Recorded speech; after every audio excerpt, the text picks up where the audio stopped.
Assalamualaikum warahmatullahi wabarakatuh. Bismillahirrahmanirrahim. Hamdan syakirin, hamdan na'imin, hamdan yu'afi ni'amahu wa yukafi mazidah.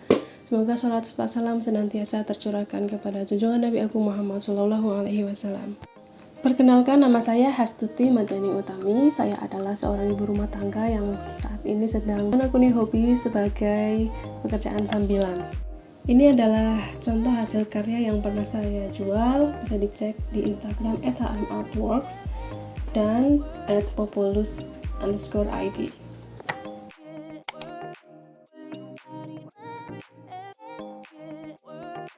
Pada kesempatan kali ini kita akan membahas tentang menjemput rezeki dari hobi. Nah, materi ini disampaikan untuk parade kuliah WhatsApp di grup Sahabat Bunda. Bicara soal hobi nih Bun, kita jadi ingat waktu SMP dulu kita suka nulis biodata diri, kayak nama panggilan, nama kerennya, terus makanan kesukaan, minuman kesukaan, terus juga hobi. Nah, masih ingat nggak dulu nulisnya hobinya apa? Tapi sebenarnya yang dimaksud hobi itu apa sih? Yuk kita bahas sama-sama.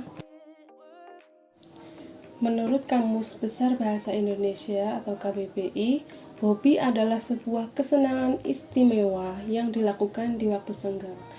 Jadi kalau misal Bunda pulang kerja atau selesai ngurusin rumah, terus Bunda ada waktu senggang, Bunda melakukan sesuatu yang membuat Bunda itu jadi rasanya itu senang gitu.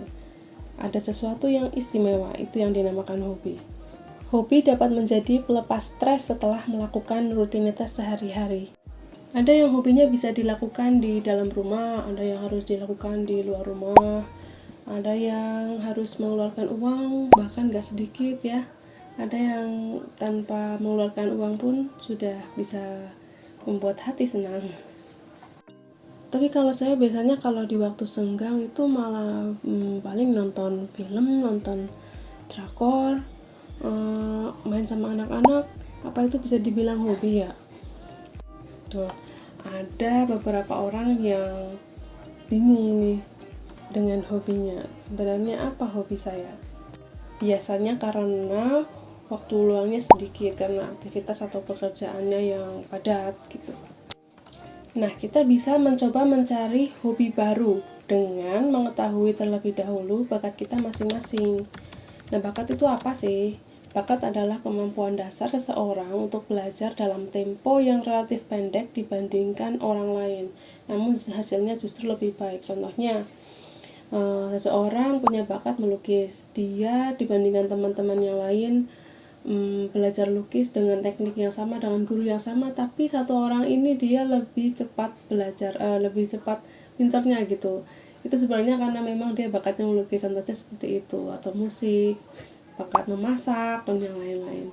Itu gue banget. Nah Bun, hobi saya nggak punya, bakat juga bingung apa bakat saya.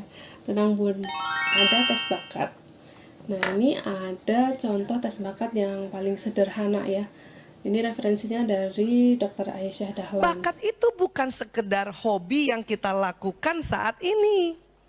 Bakat ini juga yang nanti menentukan arah kesenangan apa yang kita mau kerjakan. Ada bahasa sekarang istilahnya, passion. Hobi atau kesukaan kita memang belum tentu merupakan bakat kita. Tapi kalau bakat kita kembangkan dan kita jadikan kegiatan untuk mengisi waktu luang, pasti akan lebih efektif dan lebih manfaat untuk diri kita sendiri. Video tadi bisa Bunda tonton lewat link yang saya masukkan di description box ya.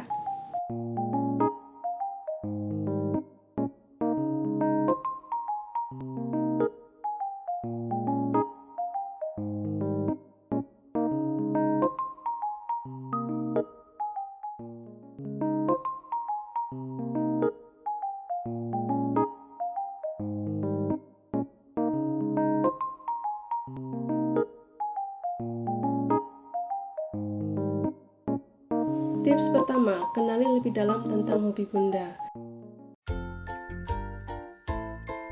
Setelah menemukan apa bakat Bunda, silahkan Bunda coba cari tahu dan pelajari ilmu yang berkaitan dengan bakat Bunda.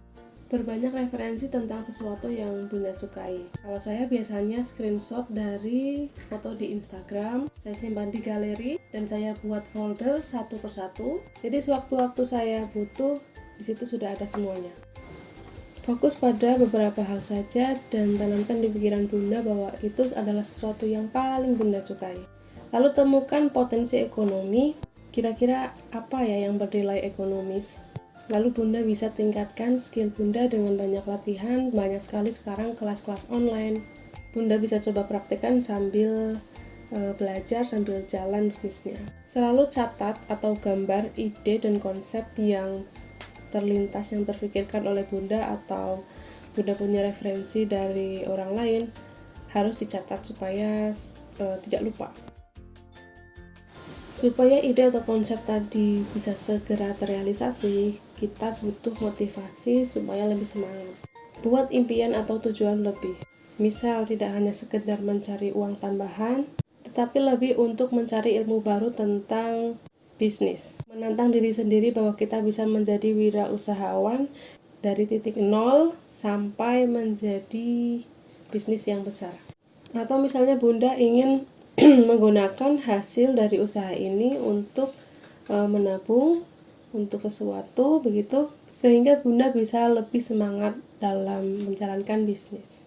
Kemudian dukungan dari orang tua, pasangan, keluarga atau teman terdekat itu juga penting. Terutama misal dari orang tua atau pasangan ya. Ridho mereka menjadi harapan, semoga Allah juga meridhoi langkah kita. Karena tentunya rezeki itu datang dari Allah. Kemudian cari ilmu dari idolamu. Maksudnya, semisal Bunda punya idola atau influencer gitu ya yang Bunda follow, silahkan cari ilmu yang biasanya mereka share. Jadi motivasi untuk mengikuti langkah mereka, mengikuti jejak mereka, berharap semoga kita juga bisa sesukses mereka.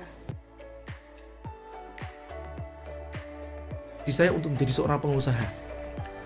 Meskipun saya nggak tahu, entah nanti mau mulainya bagaimana, uang saya nggak punya modal, itu urusan nanti. Kenapa saya melakukan itu? Untuk diri saya, bukan untuk orang lain. Karena suatu saat saya akan jadi pengusaha, ini adalah bekal buat saya sendiri, bukan buat orang lain. Bukan buat bos saya. Jadi untuk memulai usaha itu nggak harus dengan modal yang besar, nggak harus dengan modal yang cukup. Jadi bahkan tanpa modal pun kita sudah bisa memulai usaha. Terutama untuk bidang jasa. Kita bisa pakai sistem PO, kemudian kita minta DP dulu sekian persen, kemudian kita bisa mengerjakan dengan modal yang sedikit itu. Nanti kalau sudah jadi, customer bisa membayar full payment-nya, sisa pembayarannya. Sistem seperti itu juga jadi kita bisa menghindari hit and run customer ya. Contoh misal customer sudah memesan sesuatu ya, produk Bunda, tapi tiba-tiba menghilang gitu. Nah, itu bisa dihindari dengan cara pembayaran DP. Kalau kita menginginkan progres yang cepat, yang maksimal, kita juga harus mengeluarkan tenaga, waktu, dan pikiran yang lebih banyak. Jadi, sebaiknya kita lebih memanfaatkan waktu luang kita semaksimal mungkin supaya bisa lebih banyak belajar, banyak hasil karya yang kita buat, lebih banyak usaha selling, menjual kepada orang lewat sosial media, lewat platform manapun. Kemudian kurangi noise. Seringkali waktu kita ada waktu luang, jari-jari kita itu langsung otomatis buka sosial media. Awalnya cuma buka satu foto di Instagram ya, terus scroll ke bawah, terus scroll terus sampai nggak selesai. Sampai akhirnya waktu luang kita tuh udah habis dan harus kembali ke pekerjaan yang selanjutnya. Coba kurangi penggunaan media sosial yang dirasa kurang bermanfaat, atau gunakan sosial media hanya untuk keperluan yang penting-penting aja. Contohnya untuk mencari referensi seperti itu. Follow hanya akun-akun yang dirasa ada keterkaitan dengan hobi kita seperti itu. Atau kalau misalnya rasanya itu terlalu berat ya, sekalian aja disembunyikan gitu. Sebisa mungkin jangan sampai buka sosial media dulu. Itu kalau memang setiap kali buka sosial media itu aduh susah buat ngontrol menggunakan yang penting-penting aja. Di HP-ku, Instagram tidak ada di homepage. Aku harus buka app drawer, cari folder, buka folder itu, masukin password, tunggu SMS, masukin kode dari SMS, telepon nomor yang dikasih, dengerin lagu bentar, baru bisa masuk Instagram. Agak lebay tapi you get the point lah. Artinya sangat sulit untuk aku nggak sengaja buka Instagram karena ada beberapa langkah yang harus dilakukan. Memang nggak bisa dipungkiri ya, untuk bisa disiplin dalam memanfaatkan waktu luang itu emang susah banget gitu bagi yang belum terbiasa kayak saya ini. Tapi pelan-pelan sampai sekarang alhamdulillah sudah bisa mengurangi penggunaan sosial media yang nggak terlalu penting. Oke, selanjutnya kita belajar lebih dalam tentang teknik penjualan.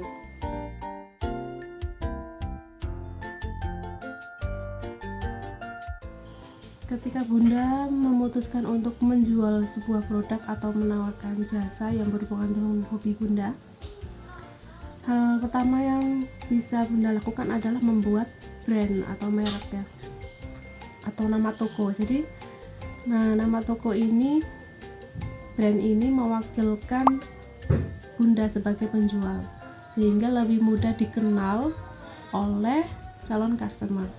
Buat nama yang sesimpel mungkin, yang sekiranya mudah untuk diingat. Coba buat logo sederhana, bisa lewat aplikasi yang banyak ada di smartphone sekarang ya, atau enggak kalau bisa pakai aplikasi lain seperti di Windows ada Photoshop, AI seperti itu. Bisa Bunda pelajari, banyak sekali tutorialnya di YouTube. Nah, salah satu hal yang bisa menambah kesan baik kepada customer adalah packagingnya. Karena kenyataannya kalau packagingnya rapi, itu akan membuat customer menjadi lebih puas gitu, lebih senang. Karena yang penting itu nggak cuma isinya doang ya Bun, tapi packagingnya itu juga harus mendukung. Karena kalau isinya penting berarti packagingnya kan juga harus yang rapi, yang aman kayak gitu. Dan sekarang banyak sekali seller yang menerima jasa pembuatan packaging seperti dus atau plastik yang sudah ada sablon logo gitu. Dan ini saya yakin bisa membuat Bunda itu lebih semangat lagi untuk berjualan. Karena rasanya itu udah benar-benar memulai bisnis yang baru gitu. Bunda sudah punya nama untuk toko Bunda. Nah, ini saya ada contoh dari toko saya. Ini ada packaging plastiknya. Ini saya order di Shopee. Desainnya saya buat sendiri di Canva dari HP. Terus diekspor dengan format PDF dan dikirim. Kemudian ada kartu ya. Ini kartunya saya taruh di dalam packagingnya, di dalam maharnya. Isinya ucapan terima kasih sudah order, semacam itu ya. Ini saya bikin banner. Oh ya, ada satu lagi yang menurut saya penting banget ya, yaitu foto produk. Nggak harus dengan kamera yang mahal ya, kamera digital. Kalau contoh ini punya saya, pakai smartphone dari kamera HP. Kemudian saya edit lagi untuk kecerahan dan saturasinya dan lain-lain lewat Lightroom yang aplikasinya ada di handphone juga. Jadi saya coba buat ciri khas gitu ya. Saya nggak terlalu banyak main background gitu ya. Backgroundnya cuma itu aja. Tapi memang tujuan saya itu supaya terlihat simple dan serasi gitu ya. Di setiap foto produknya itu kayak ada ciri khas tersendiri tampilannya. Ketika saya upload di Instagram seperti ini hasilnya. Nah, ini ada setiap fotonya ini ada watermarknya. Terus misalnya saya itu ingin menawarkan jasa editing foto gitu. Memang ada di marketplace kayak di Shopee gitu. Ada Bun, di Shopee tuh ada juga yang menawarkan jasa edit foto. Nanti itu masuknya produk digital. Jual pulsa juga ada, apa aja ada. Atau kalau yang khusus untuk jasa seperti itu, Ada lagi Fiverr, fiverr.com. Sini macam-macam nih, ada graphic design, desain grafis, digital marketing macam-macam, terus translation, video dan animasi macam-macam. Coba Bunda cek sendiri ya.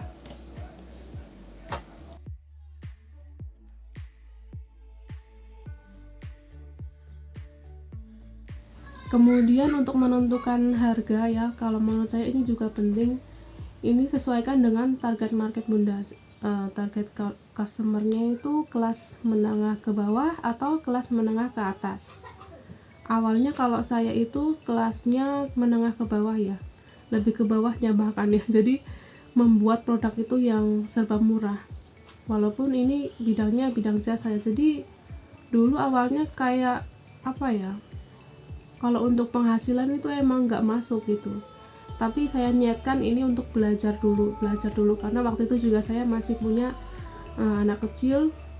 Anak pertama saya masih kecil, kayaknya nggak bisa yang terlalu fokus banget. Tapi saya niatkan untuk belajar. Jadi kalau ada orderan masuk itu alhamdulillah banget, meskipun saya nggak ngambil untung yang terlalu banyak. Tapi saya jadi banyak belajar dari situ, banyak teknik-teknik baru karena saya jadi banyak melatih kan. Menjual produk dengan harga murah juga tujuannya untuk produk traffic ya, jadi nanti tetap ada produk utama yang memang tujuan utamanya itu menjual itu. Tapi barang-barang yang murah itu tujuannya supaya menarik pembeli. Jadi kadang kan orang kan nyari ya barang yang harganya murah ya, mereka klik, mereka lihat-lihat ke toko Bunda, nanti pada akhirnya mereka akan menemukan produk utama Bunda. Diharapkan seperti itu. Nah, akhirnya kita masuk di sesi terakhir, manajemen keuangan. Untuk memulai bisnis tidak harus dengan modal yang besar, asal dikelola dengan baik. Dengan modal kecil pun kita tetap bisa memulai bisnis secara kontinu. Utamakan untuk mengembalikan modal awal, alih-alih menggunakan hasil penjualan untuk keperluan lain. Setelah berhasil menjual produk, modal awal harus tetap kembali. Kalau memungkinkan, keuntungannya pun bisa digunakan sebagai tambahan modal. Jangan terburu-buru menggunakan laba untuk memberi hal-hal di luar bisnis yang sedang dijalankan. Kalau ingin shopping, bisa dibelanjakan untuk keperluan inventaris seperti lemari, printer, dan sebagainya. Kan rasanya sama-sama menyenangkan ya kan, sama-sama shopping gitu. Kemudian selalu catat pengeluaran dan pemasukan. Pada tahap awal saat memulai bisnis, sangat penting untuk mencatat setiap pemasukan dan pengeluaran, sampai kita paham betul dengan pola keuangan bisnis kita. Jika sudah stabil, terserah Bunda mau tetap mencatat keuangan atau mengandalkan angka pada rekening, asalkan tetap konsisten dalam mengelola pengeluaran. Satu lagi hal yang wajib dilakukan adalah sedekah.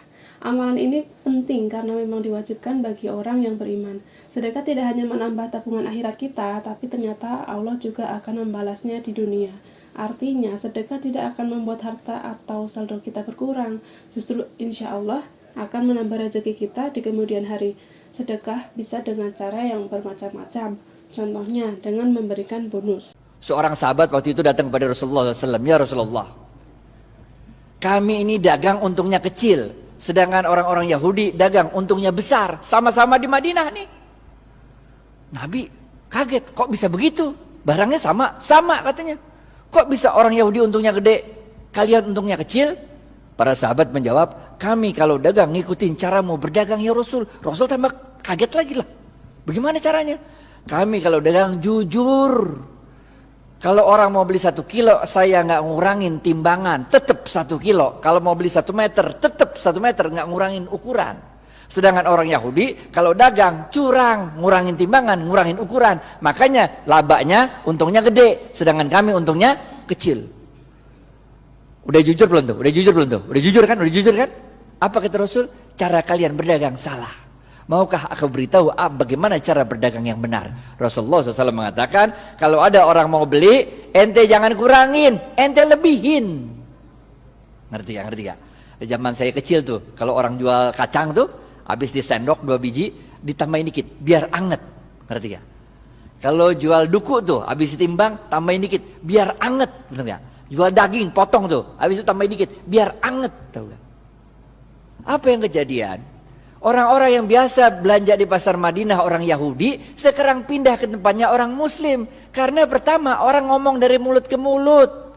Kalau belanja di pasarnya orang Islam aja enak, 1 kilonya berat. Kalau tempat orang Yahudi 1 kilo. Orang Islam kalau 1 kilonya banyak, kalau tempat orang Yahudi 1 kilonya dikit. Dari mulut ke mulut itu kalau zaman sekarang adalah testimoni. Selalu doakan kebaikan untuk customer kita. Karena setiap doa yang kita tujukan untuk orang lain juga insya Allah akan berbalik kepada kita. Alhamdulillah, saya rasa cukup sekian dulu materi dari saya. Mohon maaf hanya sebatas ini yang bisa saya sampaikan. Padahal masih banyak sekali macam-macam hobi lainnya. Yuk sharing apa hobi Bunda supaya teman-teman yang lain juga makin semangat. Semoga bermanfaat, semangat terus belajarnya, selamat menghibur diri dan orang lain dengan hobi Bunda. Saya mohon maaf untuk kekurangan dan salah kata dari saya. Subhanakallahumma wa bihamdika asyhadu an la ilaha illa anta astaghfiruka wa atubu ilaik. Wassalamualaikum warahmatullahi wabarakatuh.